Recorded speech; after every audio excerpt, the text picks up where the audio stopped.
All right, so this car is, I mean, it's very flashy. What is this thing? So for me, for drifting, it's always about entertainment, right? And having the vision that cycles inside here, and then the process of being able to turn that into reality. So last year, as wild as I could think, was literally building a McLaren. I want to tell the Bruce McLaren story, that he was a Kiwi chasing, Formula One and the toughest competition, changing motors, changing all sorts of stuff. He was a driver, he was a mechanic, he was managing the program, but this is not only telling the Bruce McLaren story, but doing what he would do and essentially swapping a motor out. So it's got 3-rotor, 1,000 horsepower, turbocharged, and built to drift and entertain. All right, so you showcased this thing at Goodwood in Vegas already, and how was everybody's reaction towards the car? Yeah, I think the first reaction was obviously building the car. We documented that through YouTube so the fans could see the process of the thoughts, and then the parts, and then the actual build coming together. Goodwood, the response was insane. To have a McLaren up there, not only rotary powered, but to be the first one drifting up Lord March's driveway. But for then it to be literally flown to Houston, where we did Formula One show run. We then went to Las Vegas, we did the Formula One demonstration, we've done film shoots.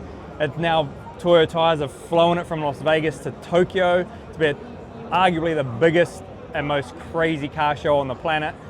Is here now in the booth. So, the response of this thing, for me, drifting, the driving side of it, is always about the entertainment value for the punter and the spectator, so they get their $20 worth. But it's also the car that doesn't need to be drifting. A car can literally sit here and express its own personality and style, and people can enjoy and admire a car for what it is, even just being static. How is this McLaren match with the tires that are on there, with the Proxys? So we run two different tires on this depending on what we're doing. So we've been running the Proxy Sport 2s for the film shoots and demonstrations, especially the Formula One tracks. We still have super good traction. We have the predictability with the compound. However, being the harder compound, it's able to last. With the film shoots, we're wanting to try to get as many corners as possible. If it's a Formula One track, of course, we want to be able to do the whole track. Where now what's on it now, the R888R drift compound on the rear. It's so soft, so much traction, so you can really do some crazy stuff with this car. The characteristics is like nothing else. The balance being mid-engine is, I don't know, it's so different to anything else, but we have the luxury of having Toyo Tires and having all the different compounds from R888R drift, and the Toyo Proxy Sports. We're able to do anything we need to be able to do. I'll just add one more to that.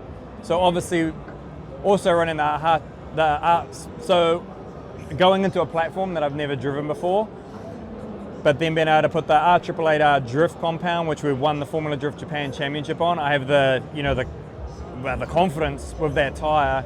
We've had so much testing and development with that tire, with different compounds, the different tire pressures.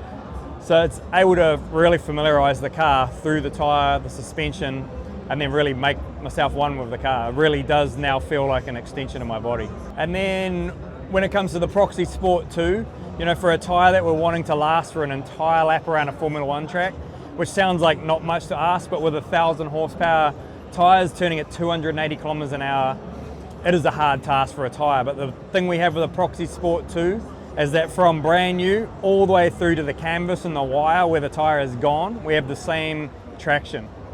Okay, so engine-wise, to keep it really simple, it's a 3-cylinder rotary engine with a single turbo. It's pre-fuel ported, 20B, Billet Pro plates. We build the motor in-house at my shop, the Mad Lab. It's 1,000 horsepower on a conservative boost setting. It's a Garrett G45, produces a lot of power, a lot of flames, and it smokes up the Toyos. Okay, so if we move to my office, this is always like the fun part, right? So this thing from the inside, so obviously this car factory has a paddle shift set up, but with drifting, you can't drift with lock to lock with 180 degrees. So it's now been changed to run 900 degrees of rotation like a normal drift car. But essentially now you can't use the pedals, because if you catch the steering wheel, you just don't know whether an upshift or a downshift. So we've taken, this is a Moza shifter off my son's simulator. We've changed the switches inside it, fabricated some little brackets, and literally run that to the Haltech. So the Haltech is now the brains behind this car. We've stripped every single wire. and rewired the entire car with the Haltech, and then that's how I'm able to do my shifting. So that's probably like some of the really confusing parts of this car that we couldn't figure out. We just stripped out and started from scratch of what we know. Whether we're building our MX-5s, RX-7s, it's just the same formula of the brain being the Haltech, R5, and then rewiring it.